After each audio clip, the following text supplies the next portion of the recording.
So please welcome Frosty to the show tonight. Hi, Frosty.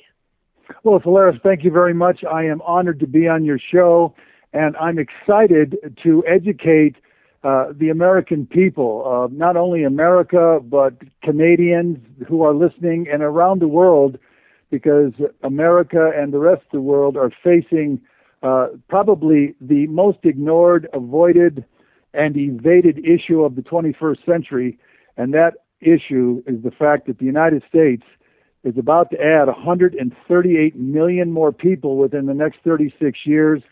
It simply is unsustainable as to water, energy, resources, quality of life, standard of living, and on so many different levels. And my books explain it, and my goal is to educate enough American citizens to understand that we do not want to go in the same direction as India, China, Bangladesh, Mexico, Indochina, and all the other countries that I visited. So I think we're going to have a very interesting 2 hours here. I hope callers call in. And my goal, ladies and gentlemen, each and every one of you, is to change the course of history. And that is to change America from becoming a third world overpopulated country into a country with a stable population and a viable environment with plenty of water, food, and arable land, so that we can continue into the 21st century as a sustainable, viable, and a peaceful nation and civilization that actually leads the world and grows in the consciousness that we're all in this together.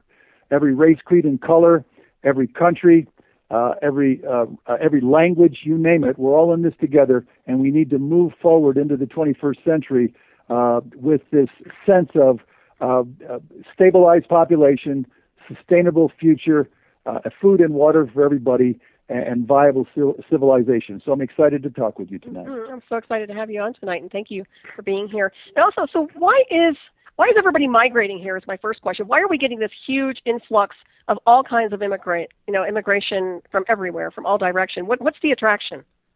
Well, the attraction is this.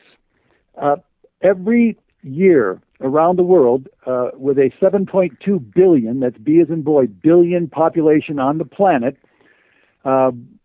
we have 57 million deaths.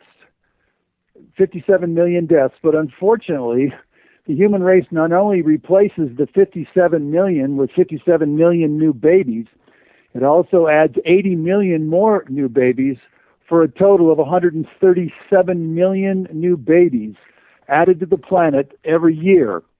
And of course, as you all know, there's not enough teachers, there's not enough water, there's not enough resources, there's not enough food for those 137 million new babies, and certainly not the net gain of 80 million of them every year, or 1 billion added net gain every 12 years.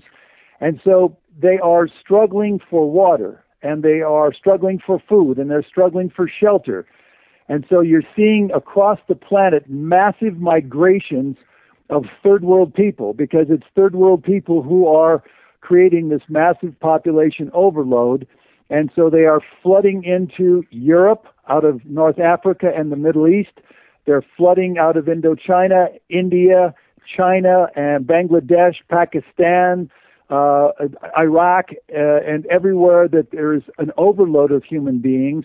And they're flooding into Canada.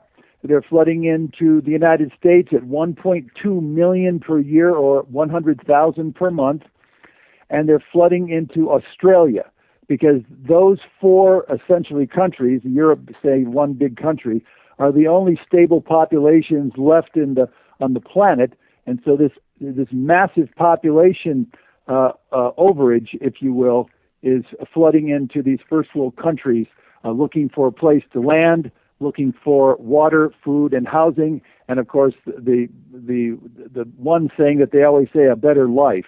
And so that's what's happening, that's how it's happening, and that's what we're facing right now. Yeah, it's very concerning when you think about, for me, living in America right now, it's just like this influx we have with no control. Our borders are not secured, and we're just getting everyone and their mother. Without sounding heartless, it just seems to me like we have way too much going on. We need to take care of our own, and then we can reach out to others. But to have all this influx of people coming in, and literally a lot of them have bad criminal backgrounds.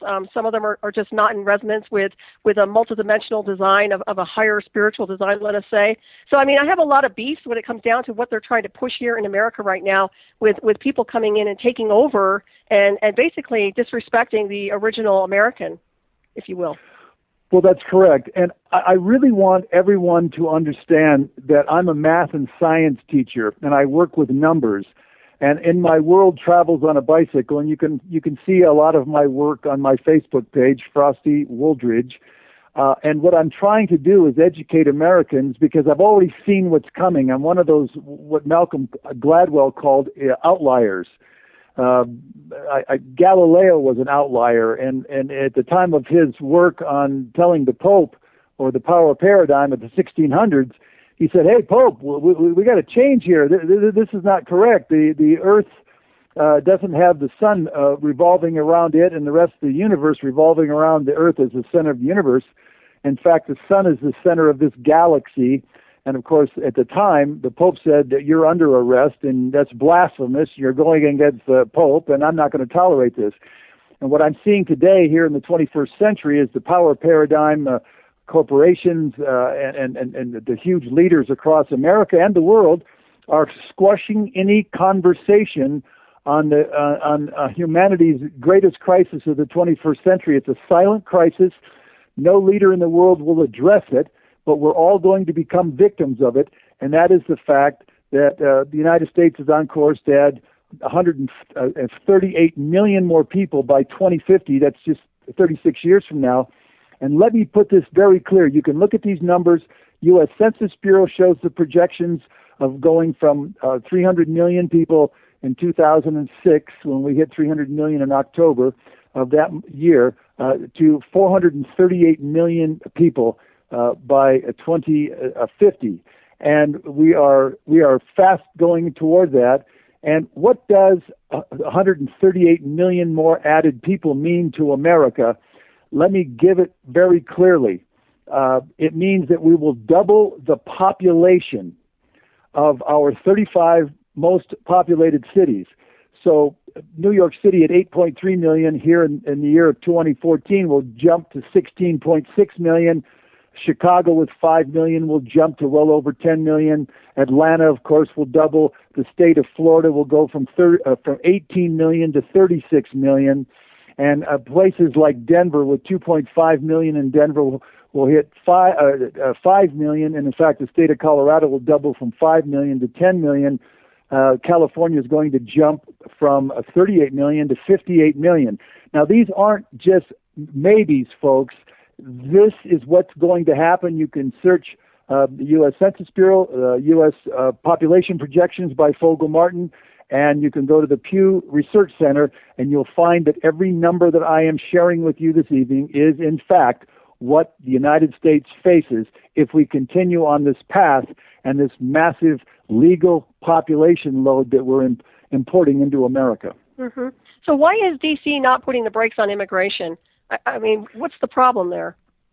Well, because like the Pope in the 1600s, there are people in Congress, and certainly the last four presidents, and the corporations who have tremendous power that don't care about the people of America. Those corporations are literally in control of the purse strings. And those corporations have a different worldview, and that worldview is to completely continue the capitalistic system of grow exponentially, expand exponentially, consume exponentially, and unlimited growth and population is the only way to get that to work until they actually break down the entire environmental balance of our civilization and certainly break down the quality of life and the standard of living for all of us, and then just create intractable poverty throughout the country. And so they really don't care. Because they will be sitting, they think, in gated communities, driving their very expensive cars and flying around in their Learjets. And so that's what's going on, and that's why this thing is continuing, and that's why somebody like me is an outlier. I'm telling the facts, I'm bringing the figures, I'm bringing the proof, and I'm bringing the experiences that I experienced in my world travels on a bicycle. I mean, I was just a math science teacher on a bicycle back in 1984 when I hit Hong Kong, and then traveled all the way to the Wall of China, and then through India and Bangladesh, and I fell out of my innocence into a very sobering reality that the human race was in big trouble. And then as I came back to America, of course, and we had the immigration laws changed in 1965 by Teddy Kennedy and Howard Metzenbaum from 175,000 immigrants every year to 1.2 million every year from 140 countries around the world that were failing at that time and overpopulated at that time.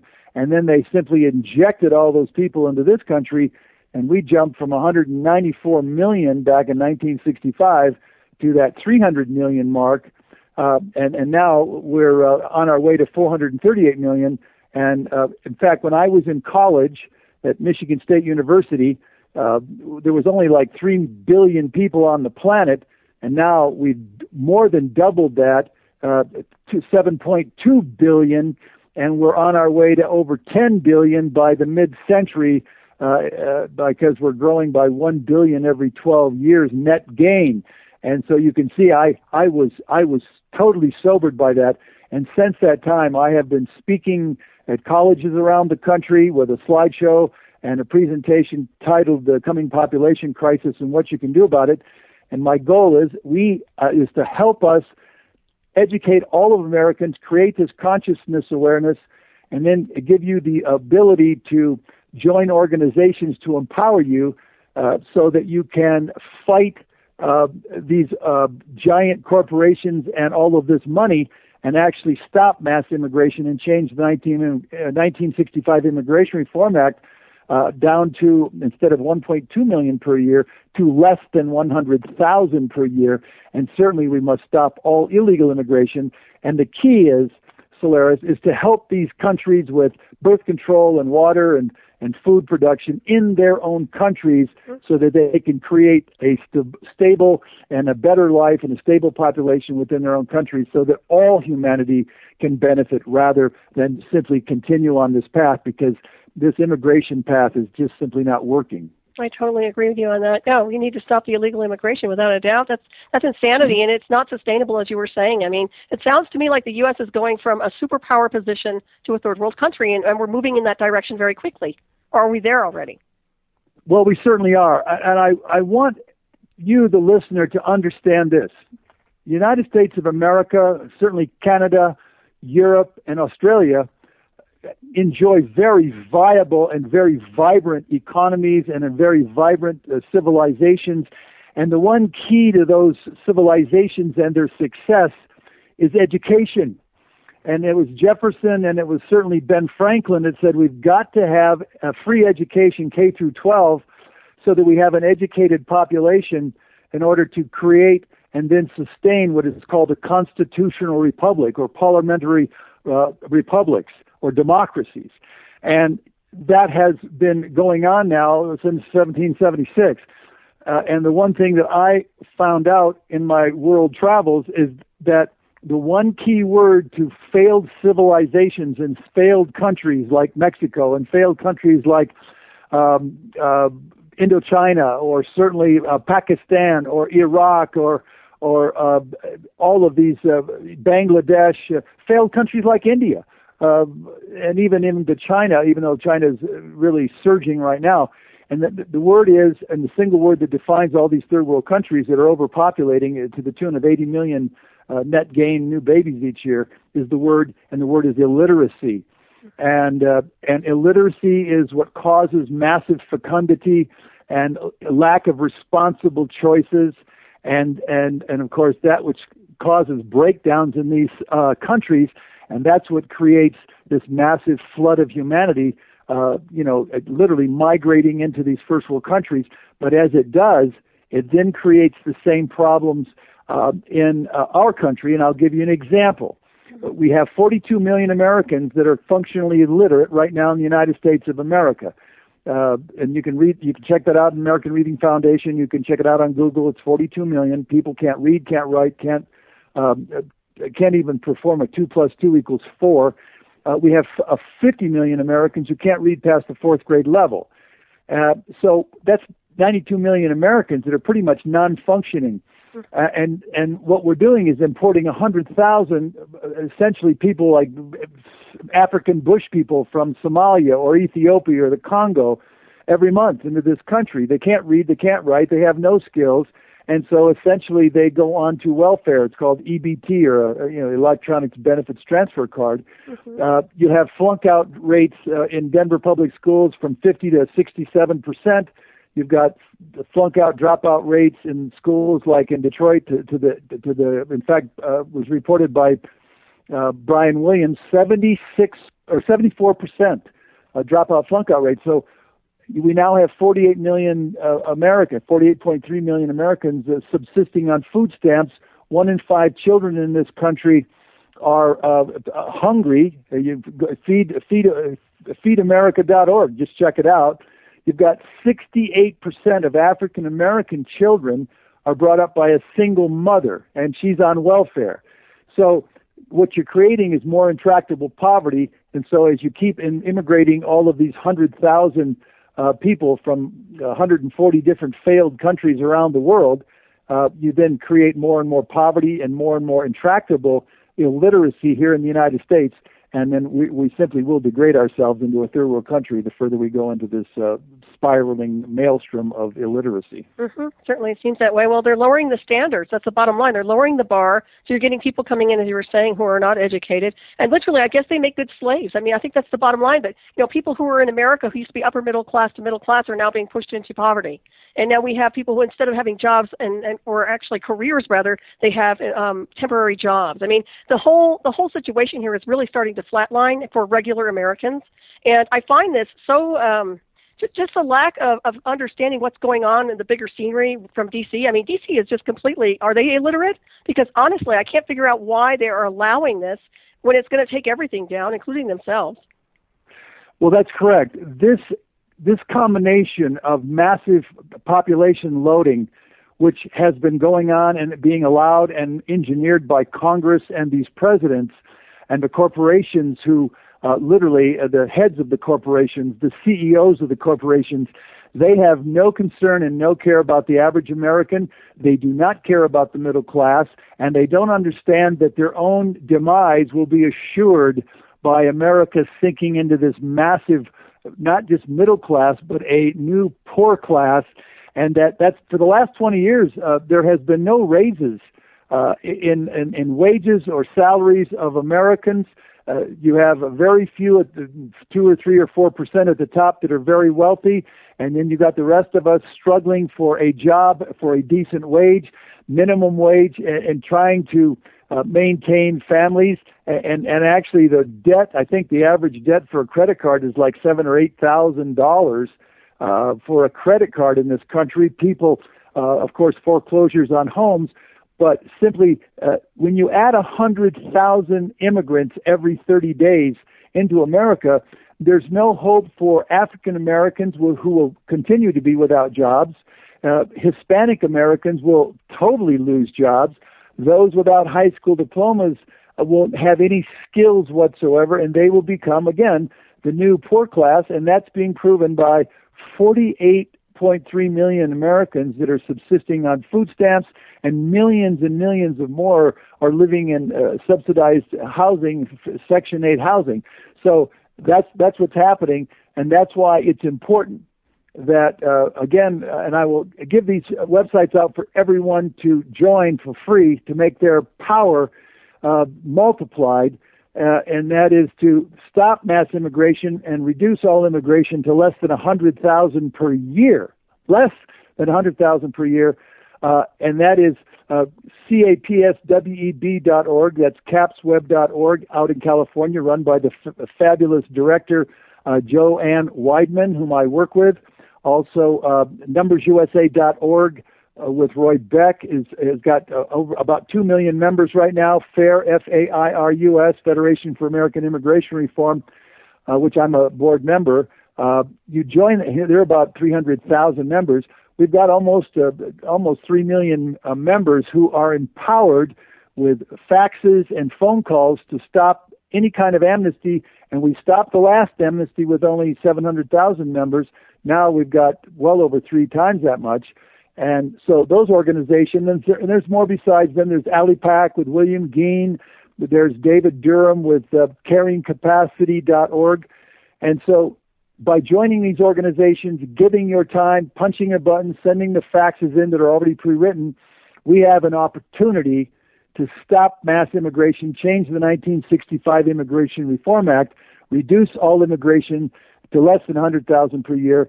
Do not allow amnesty of any kind. Simply go after the employers of illegal aliens. Go after McDonald's CEO. Go after Chipotle's CEO. Go after Marriott and go after Holiday Inn. And you start arresting a couple of these CEOs in shackles, take them out and put them in the TV lights, prosecute them, throw them in jail. I guarantee you they'll start hiring American citizens at a living wage, and then the illegal aliens can go home and make their countries better by their own hands rather than coming to our country and causing massive unemployment, because there are well over 8 and as high as 10 million illegal aliens who have full-time jobs in this country, and they've displaced Americans.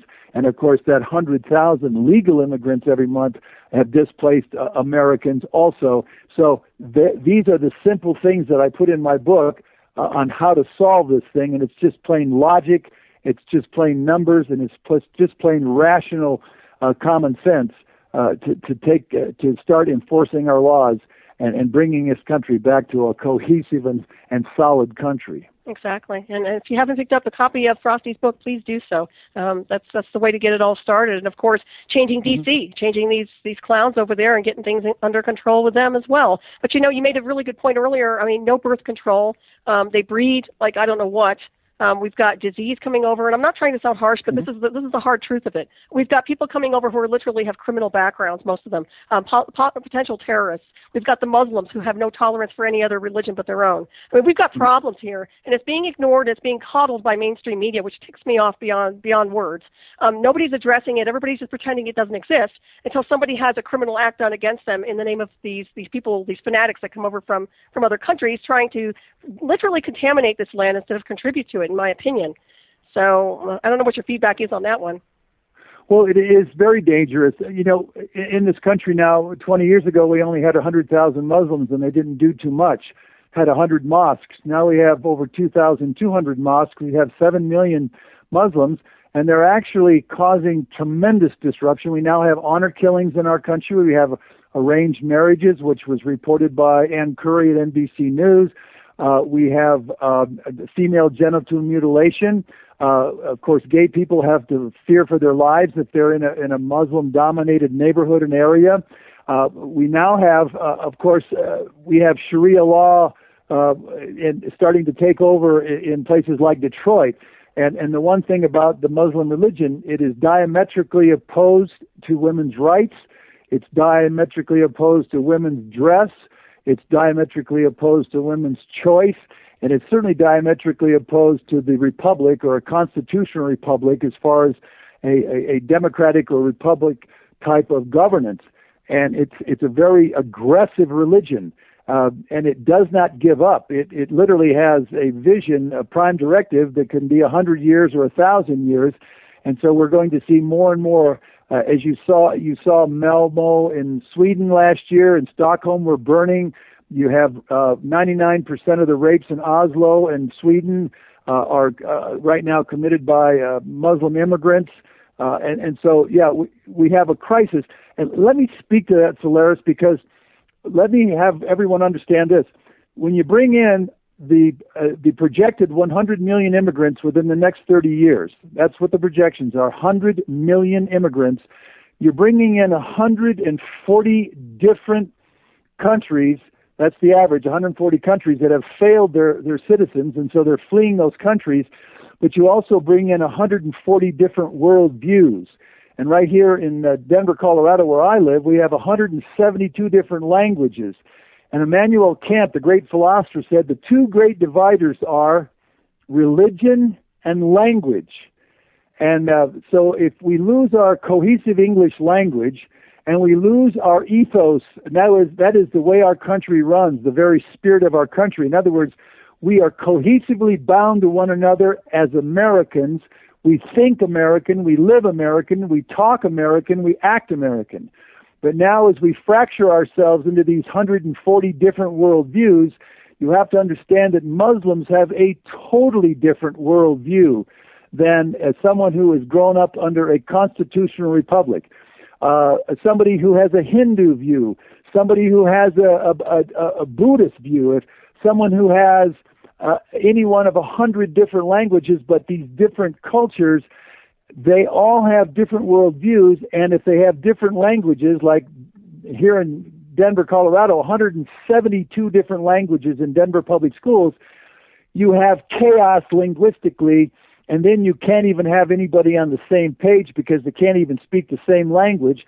And I'm going to repeat to you one of the most important quotes that was given 20 years ago by Mr. James Walsh, and he was the Associate General Counsel of the United States Immigration and Naturalization Service, which is now known as ICE.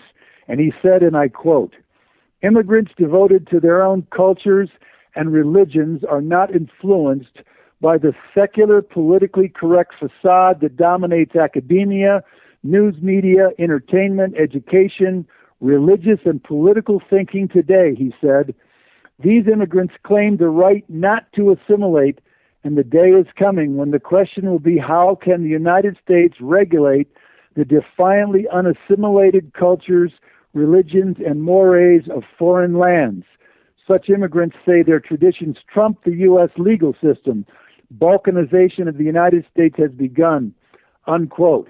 This may be the most tragic and prescient quote for the United States of America in the 21st century. Mm-hmm.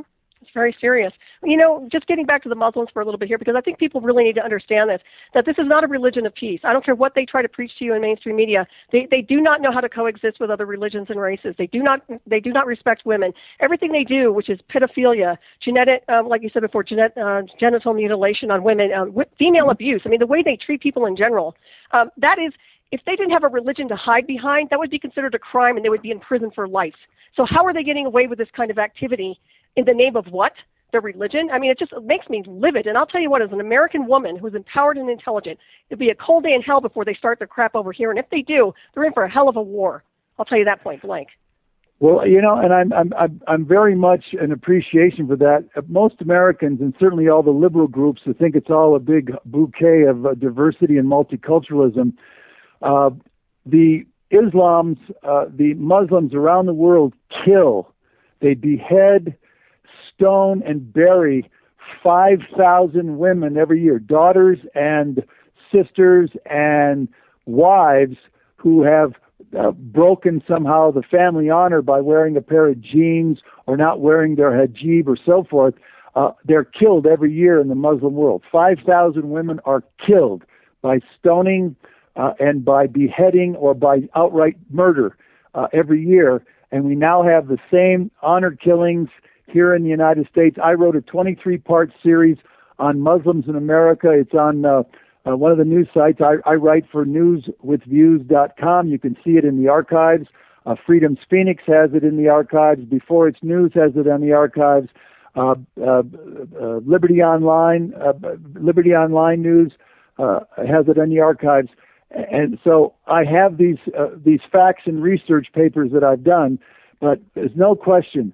Islam is bombing and agitating and rioting its way into the 21st century, and it does not get along. It does not assimilate. It does not become part of the host country.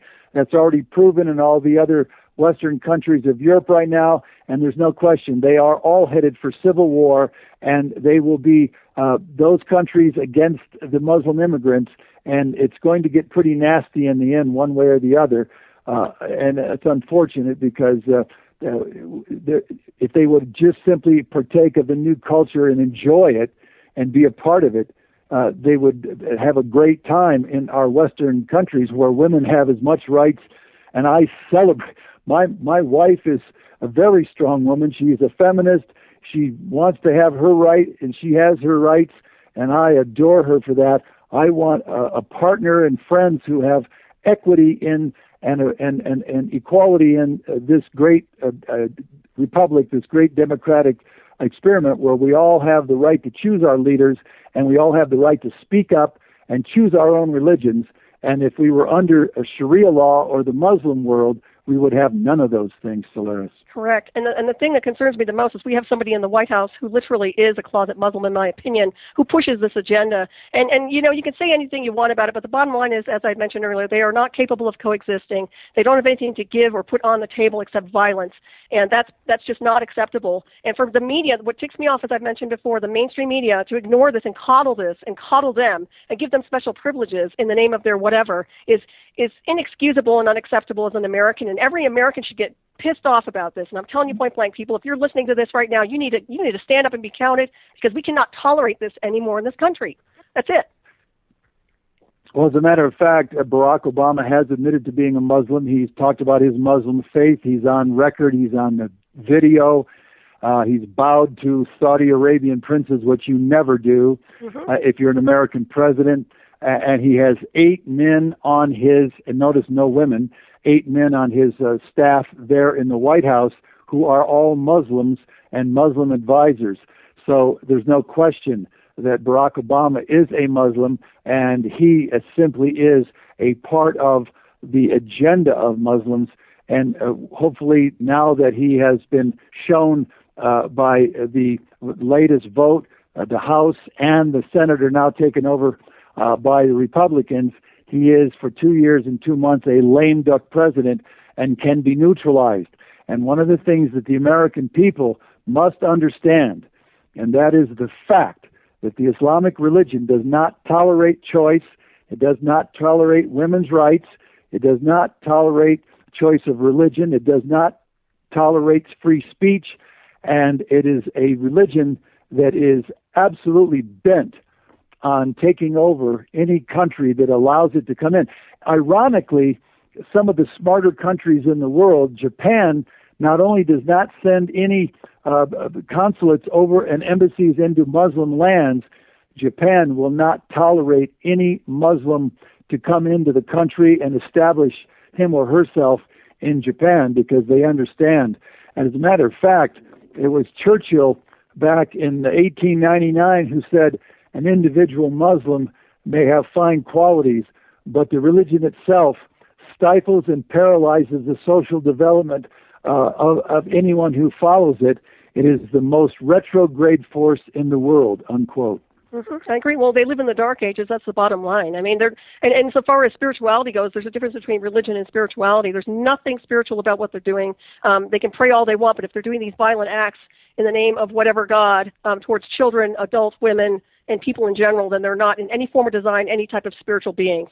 I consider them disembodied entities. And that may sound harsh, but I'll tell you what, you hear what you say, or you hear what they say and you watch what they do. I've observed enough of it, I've seen enough of it, and I'm tired of the mainstream American subhuman class, if you call them that, basically supporting this agenda when in fact it is nothing but a detriment to the United States of America. You know, as a real American woman, and coming from the background of my ancestors who came over here and fought in every war to support and defend this country, I am offended by the way the American people are being treated, and I am offended by what we have in D.C.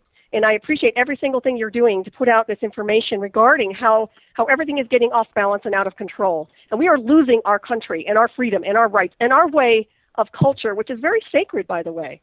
I mean, you know, we have something to contribute as real Americans. This was the American dream. People used to come here for the American dream. And, of course, that's gotten, you know, everybody's crapping all over it now. So, and don't let me ramble, but I get pretty fired up. That's correct, Solaris. And let me really bring this to everyone's attention. Culture drives a country. The American culture, whether you like it or you don't like it, is a culture that allows you to speak your mind, speak your piece, if you will.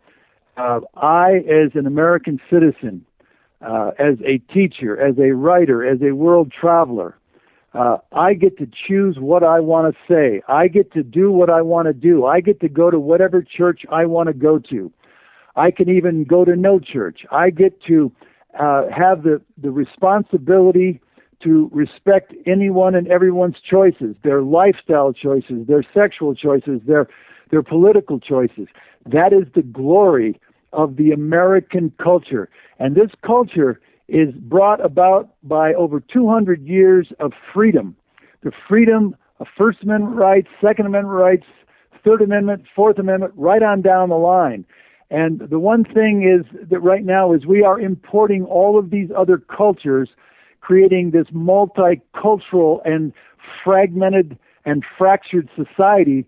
And in the end, whether it's the Roman Empire or the American Empire or what's happening to France right now or what's happening to the United Kingdom or what's happening to Germany or what's happening to Holland or Norway or Sweden or even Belgium or even Spain or Italy, this massive influx cannot be endured. It won't be endured. And what you're going to see is the country's going to fracture into the Muslim sector. In fact, there is in Jackson, Mississippi right now, there's a mayor who's asked for 5 African states, a separate black nation in our country. I forget his name, but he's from Detroit, and he's now the mayor of Jackson. Just looking up, Jackson in Mississippi, and he's asked for South Carolina, Georgia, Alabama, Mississippi, and Louisiana to be a separate African state. And there's no question that the Aztlan people from Mexico are looking to regather Southern California, Arizona, New Mexico, and Texas back into the Mexican state. And then, of course, you have the European Americans or white America trying to somehow hold together what was so graciously penned together back in 1776. So this is going to be a great struggle for America to remain a cohesive country. And the only way I can see, and I'm trying to get on 60 Minutes, I'm trying to get on Charlie Rose, I'm trying to get on Matt Lauer, I'm trying to get on Wolf Blitzer, I'm trying to get on David Gregory, I want to be on Face the Nation. Tell me, is there any good, can anything good come by adding 100 million immigrants from 140 countries with 140 different languages and 140 different worldviews who, as James Walsh said, are not going to assimilate. They are not going to become part of our culture, our language, and our ethos. Can we survive that? And the fact is, Solaris, is we're not going to survive that, so we have to stop it. And if we don't stop it, we are going to be the victims of a self-inflicted destiny. I totally agree with you. Well, you have to think of your children and your grandchildren. That's the bottom line. Or the future of the real Euro-Americans, I guess we could call ourselves. I guess we're the minority right now because everybody else is a foreigner. We're basically becoming aliens in our own country, which makes no sense to me whatsoever. And it's different when people come to your country to contribute on a higher level of spirituality or intellect or something where everybody's productive. But the bottom line is it's divide and conquer. There's nothing but violence and judgment, and it's just not working. And because it's not working, why on earth? I mean, it would take a madman to allow this to happen. And obviously these people are insane. And it makes me wonder about the New World Order. It makes me wonder if this is just the agenda for global sabotage and basically just to create a dysfunctional world with nothing but violence and persecution. That is a great question. I want you to know that I'm 68 years old, so I've had a chance to see this country in this metamorphosis, because back in 1965, European Americans were 90% of the country, 7-8% were black, and Hispanic was the other 3% or so. Now, the white America or European Americans is down to about 54%. By 2042, will be the minority at 49%, and Hispanic, Mexican, Latinos will be the new majority. And of course, you're going to see 20 million Muslims at the current rate if this continues, and they will be literally very aggressive, and they don't like Mexicans, African Americans, or European Americans. So you're going to see tremendous conflict, and then when you start seeing the consequences. There are 7 states right now that have water shortages, starting with Florida and in Georgia and in Texas, and certainly in New Mexico, Arizona, Nevada, and of course California. And I just did my 10th trip across America, Canada to Mexico on the West Coast on my bicycle this summer. And I can tell you, California is as dry as a bone. It is severely dry, and it's about to add 20 million. So can you imagine the consequences of adding another 20 million to California here in just 30 years, and think that there's going to be any way that they can solve their water shortages? And then if you think they can solve the water shortages, how are they going to solve the gasoline energy crisis? And then how are they going to solve the air pollution? And then how are they going to solve the food when it comes to arable land or the cost of living as wages go down, as the numbers of population go up? Notice this, ladies and gentlemen. China, average wage over there is about, I think it was 44 cents an hour and as high as 88 cents an hour. That's why it's got 1.3 billion people. It grows by 8 million per year net gain. Why do you think India, with 1.2 billion and growing by 11 million per year, can't solve all of its problems? It actually has, and you can look this up, populationmedia.org. India suffers 1,000 deaths every day from little children dying every day. 1,000 little children die every day from waterborne diseases such as diarrhea or dysentery. And I got to see that firsthand, so it's not like it's a myth.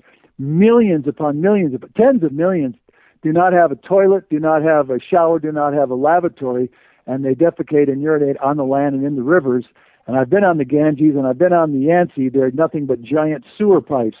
So as you can imagine, going out to sea, 20,000 square mile dead zones, no vertebrate marine life can live in those 20,000 square mile dead zones. In other words, we're poisoning the oceans at a horrific rate.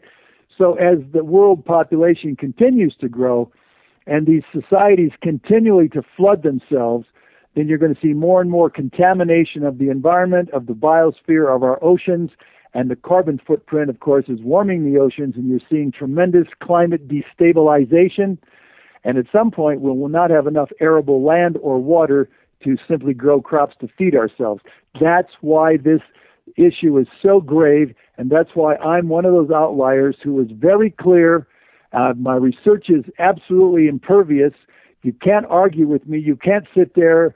And I've asked Charlie Rose, have me on the show, have 3 pro-growth people, and I will dissect them right there on the Charlie Rose show or 60 Minutes and say, no, we can't go that way. We need to stabilize population if we hope to survive the 21st century. Mm-hmm. And I'd really like to see you up there going against those guys. Well, I'm sure that the reason you're not on there is because they can't handle it. They can't handle the truth.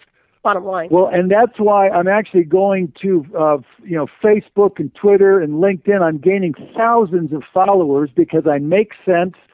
I'm extremely articulate. Mm-hmm. How many people have my impeccable credentials of having been a math and science teacher and have traveled across 6 continents from the Arctic to Antarctica, not living in the Taj Mahal or big motels?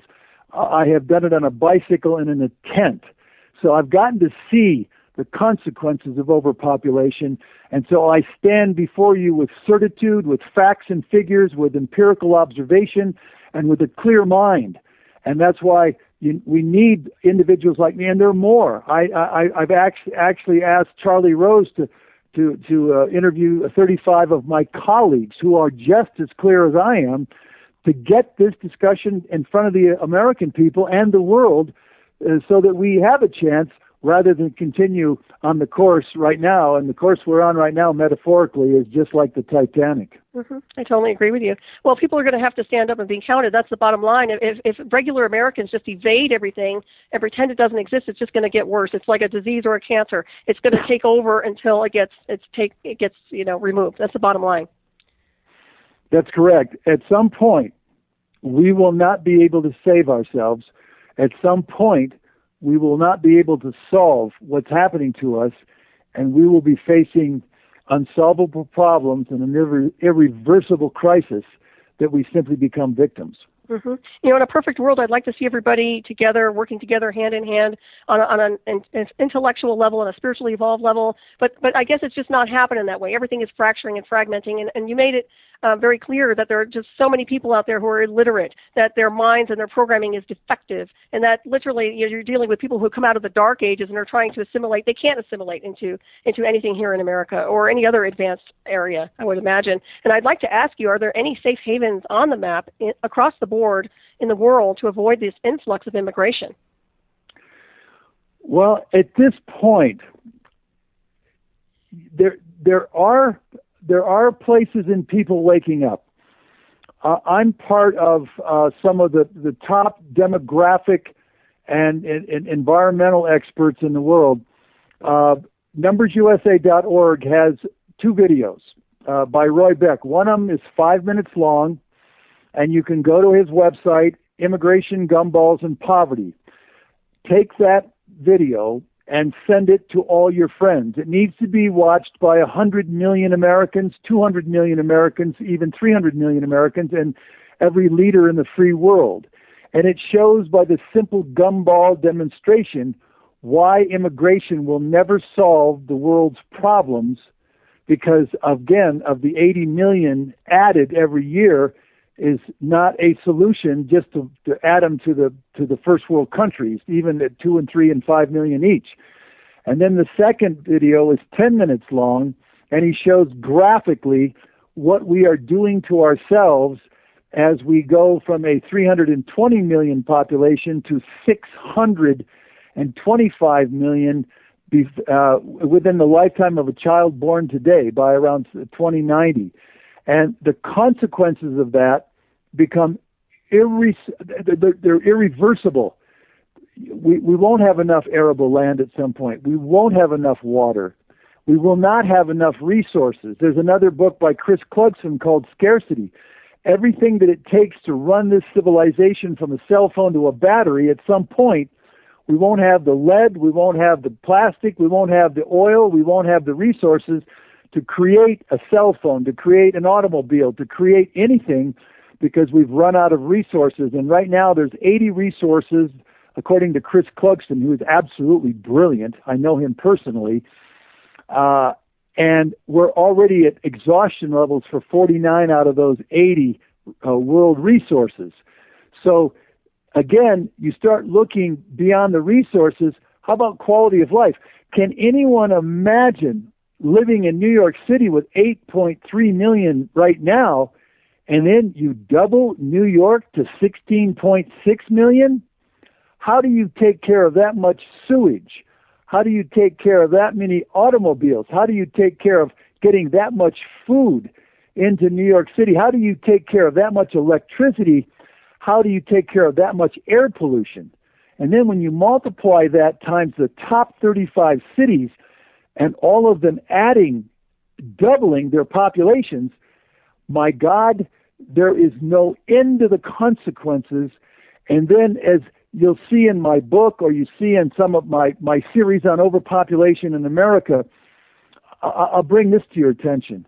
Every single day, Americans run over and kill 1 million vertebrate animals just doing their own lives, going across the streets or flying in the air, and they get run over by our vehicles, by our airplanes, by our propellers, and so forth. Actually, we lose 11.1 vertebrate creatures every second